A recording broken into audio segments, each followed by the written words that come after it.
Salam, bugün sizinlə çox maraqlı bir mövzunu, daha doğrusu bir mənbəni dərindən təhlil edəcəyik. Söhbət ailə ilə keçirilən vaxt, valideynlərlə o bağlılıq hissi və yeniyetməlik ərəfəsindəki, yəni 9-11 yaşlı uşaqların yuxusu arasındakı əlaqədən gedir. Bəli, çox aktual mövzudur. Mənbəmiz isə təzədir, Neuroscience News-da dərc olunub. Əslində Sleep 2025 konfransında təqdim ediləcəyi bir tədqiqatın nəticələridir. Elədir, böyük bir tədbirdir o. Məqsədimiz də bax bu əlaqənin detallarını açmaqdır. Görək bu sizin üçün, yəni dinləyicilərimiz üçün nə deməkdir? Başlanğıc üçün çox cəlbedici bir fakt var, bilirsinizmi? Tədqiqat deyir ki, güclü ailə münasibətləri valideynlərin uşağın həyatında aktiv iştirakı, bu yaş qrupunda olan uşaqların daha uzun, daha sağlam yatmasına birbaşa kömək edir. Tamamilə. Gəlin bunu biraz açaq da, yəni hansı konkret vərdişlərdir bunlar? Nədir o yaxşı yuxuya səbəb olan şeylər? Əlbəttə. Baxın, araşdırmanın tapıntıları həqiqətən diqqət çəkicidir. Məsələn, ailənin müntəzəm, yəni demək olar hər gün birlikdə şam etməsi. Axşam yeməkləri, hə? Bəli, ya da yaşadıkları məhəllədəki fəaliyyətlərə qoşulması. Bunlar daha uzun yuxu müddəti ilə bağlıdır. Rəqəmlərə çox ilişməyək, amma trend aydındır. Valideynlərin daha çox işin içində olduğu, məsələn, birlikdə yemək yeyən, növbəti günün planlarını danışan ailələrdə uşaqların təxminən yarısı tövsiyə olunan qədər yatır. Bu, digər qruplarla müqayisədə ən yüksək göstəricidir, onu deyim.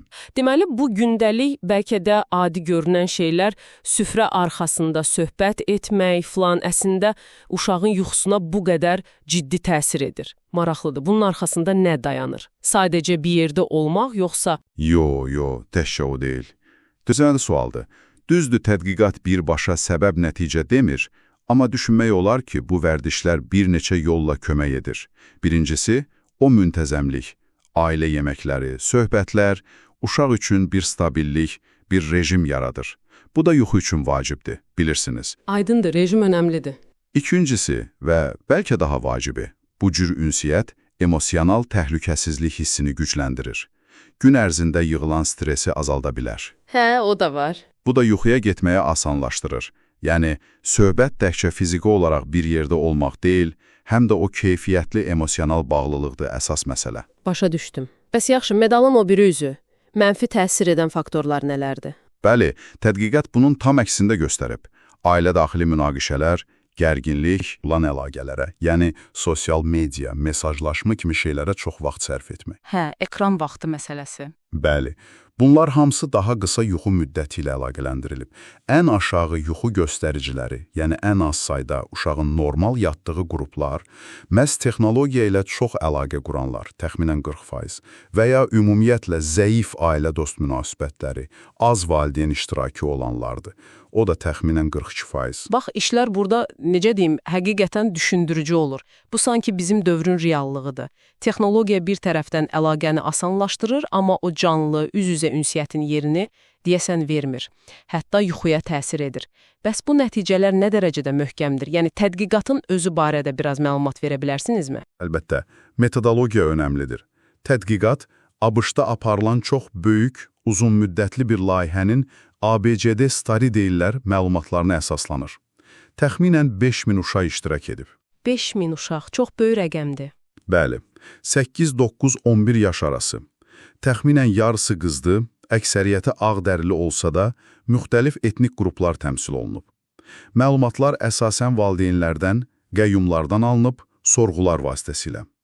Və təhlildə cins, yaş, irq, ailənin gəlir səviyyəsi kimi başqa faktorlarda nəzərə alınıb ki, nəticələr daha dəqiq olsun. Yəni, təsadüfi deyil bu əlaqələr. Yox. Onu da xatırladaq ki, Amerika Yuxu Tibb Akademiyası var, ASSM, onlar tövsiyə edir ki, 6-12 yaşlı uşaqlar optimal sağlamlıq üçün hər gecə 9-12 saat arası yatmalıdırlar, müntəzəm olaraq. 9-12 saat. Bəs bütün bunlar sizin üçün, yəni bizi dinləyən valideynlər, müəllimlər, ümumiyyətlə hər kəs üçün nə deməkdir? Gündəlik həyatda nəyi dəyişməliyik? Baxın, burada ən maraqlı məqam məncə budur. Tədqiqat göstərir ki, sosial bağlılıq, yəni ailəyə, dostlara, cəmiyyətə bağlılıq hissi uşaqlarda yuxunu yaxşılaşdırmaq üçün potensial bir hədəfdir. Yəni bir növ müdaxilə nöqtəsi kimi. Tam olaraq, başqa sözlə, uşaqların sosial əlaqələrini gücləndirməklə onların daha yaxşı yatmasına kömək edə bilərik.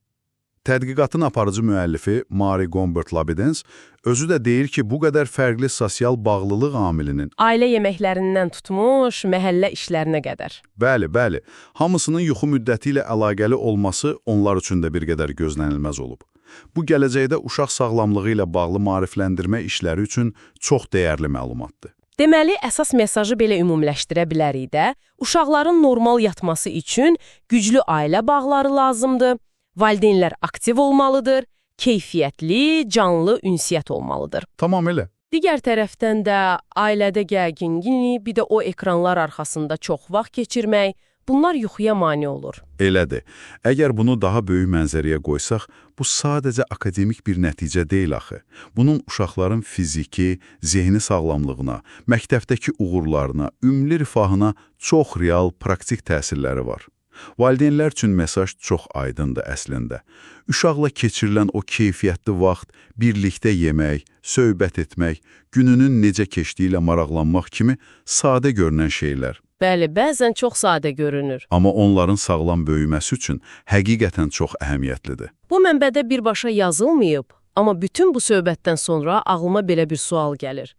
Görəsən, uşaqlıqda qurulan bu sosial əlaqələrin keyfiyyəti, bu vərdişlər, İnsanın sonraki həyatında, məsələn, yetkinlikdə, orta yaş dövründə, yuxusuna ya da ümumi psixi sağlamlığına necə təsir edir? Uzun müddətli təsirləri necədir? Çox maraqlı sualdır, həqiqətən də. Yəqin ki, bu da gələcək tədqiqatlar üçün yaxşı bir istiqamət olardı. Beləliklə, bugünlük bu qədər. Bizimlə bu dərin təhlildə olduğunuz üçün çox sağ olun. Ümid edirik ki, sizin üçün də maraqlı və faydalı oldu. Sağ olun. Növbəti təhlillərimizdə görüşənədək.